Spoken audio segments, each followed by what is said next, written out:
जय हिंद दोस्तों।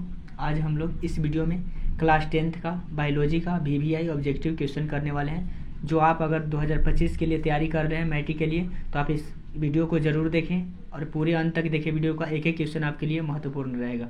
तो पहला क्वेश्चन है, वैसे पौधे जो पोषण के लिए सड़ी गली चीज़ों पर आश्रित रहते हैं वे क्या कहलाते हैं? बताइए दोस्तों, वैसे पौधे जो सड़ी गली चीज़ों पर आश्रित रहते हैं वो क्या कहलाते हैं? हमारा मृतजीवी कहलाता है। क्या कहलाता है दोस्तों? मृतजीवी।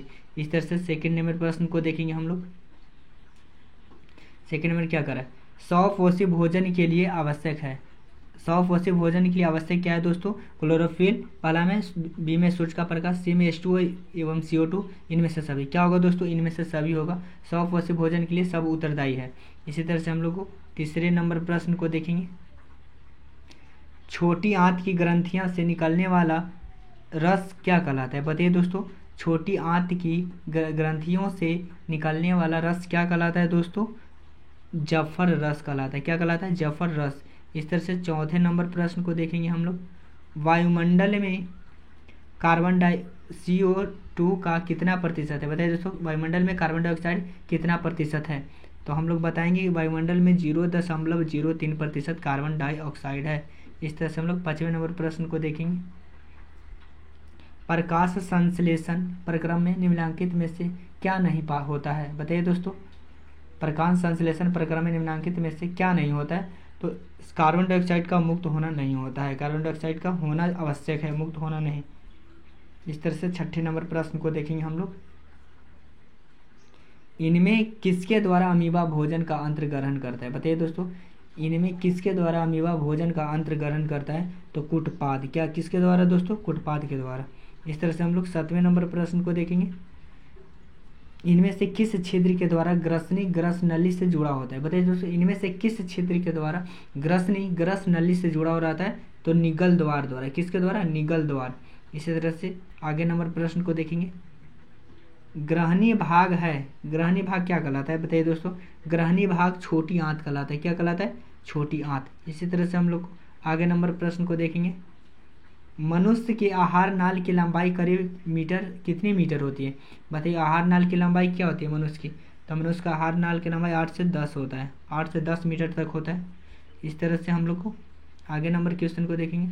वृक्क के रचनात्मक एवं क्रियात्मक इकाई को क्या कहते हैं? बताइए, वृक्क के रचनात्मक एवं क्रियात्मक इकाई को क्या कहते हैं? नेफ्रॉन कहते हैं। क्या कहते हैं दोस्तों? नेफ्रॉन। इस तरह से हम लोग को 11 नंबर प्रश्न को देखेंगे। मनुष्य का प्रमुख श्वसन अंग है। बताइए दोस्तों, मनुष्य का प्रमुख श्वसन अंग क्या कहलाता है? फेफड़ा। क्या कहलाता है दोस्तों? फेफड़ा। इस तरह से 12 नंबर प्रश्न को देखेंगे हम लोग। 100 पोषी पोषण के लिए आवश्यक है। बताइए दोस्तों, 100 पोषी पोषण के लिए आवश्यक है। क्या क्या आवश्यक है? क्लोरोफिल आवश्यक है, कार्बन डाइऑक्साइड तथा जल आवश्यक है, सूर्य का प्रकाश आवश्यक है, इनमें से सभी आवश्यक है। इस तरह से हम लोग को 13 नंबर प्रश्न को देखेंगे। मानव हृदय में पाए जाते हैं। बताइए, कितने वेशम पाए जाते हैं? मानव हृदय में कितने वेशम पाए जाते हैं? 4 वेशम पाए जाते हैं। कितने वेशम? 4 वेशम। इस तरह से हम लोग को आगे नंबर प्रश्न को देखेंगे हम लोग। निम्नांकित में से कौन सा मलेरिया परजीवी है? मलेरिया परजीवी कौन सा है? प्लाज्मोडियम। क्या है हमारा? प्लाज्मोडियम है हमारा जो परजीवी है मलेरिया का। इस तरह से आगे नंबर प्रश्न को देखेंगे। कवक में पोषण की कौन सी विधि पाई जाती है? कवक में पोषण की कौन सी विधि पाई जाती है? तो मृतजीवी। कौन सी विधि? मृतजीवी पाई जाती है। इसी तरह से हम लोग को आगे नंबर प्रश्न को देखेंगे। समान अनुशीतलन रक्तदाब क्या होता है? समान अनुशीतलन रक्तदाब होता है 80 mm होता है। 80 क्या होता है? mm। इस तरह से आगे नंबर 17 नंबर प्रश्न को देखेंगे। रुधिर का कौन सा अवयव रक्तस्राव को रोकने में मदद करता है? प्लेटलेट्स। कौन करता है दोस्तों? प्लेटलेट्स। रुधिर का कौन सा अवयव रक्तस्राव को रोकने में मदद करता है? तो प्लेटलेट्स। इस तरह से हम लोग 18 नंबर प्रश्न को देखेंगे। पीतरस कहाँ से स्रावित होता है? तो पीतरस यकृत से होता है। कहाँ से स्रावित होता है? यकृत से। इस तरह से 19 नंबर प्रश्न को देखेंगे हम लोग। पायरुवेट के विखंडन से यह कार्बन डाइऑक्साइड जल तथा ऊर्जा देता है, और यह क्रिया होती है किसके द्वारा? बताइए, तो माइक्रोकॉन्ड्रिया के द्वारा होता है। इस तरह से 20वें नंबर प्रश्न को देखेंगे। श्वसन के अंतिम उत्पाद क्या है? श्वसन का अंतिम उत्पाद कार्बन डाइऑक्साइड एवं जल का और ऊर्जा है हमारा। श्वसन का अंतिम उत्पाद है ये हमारा कार्बन डाइऑक्साइड, CO2 एवं H2O और ऊर्जा। अगर आप लोग को वीडियो पसंद आएगा तो चैनल को सब्सक्राइब कर दीजिएगा, वीडियो को लाइक करना मत भूलिएगा।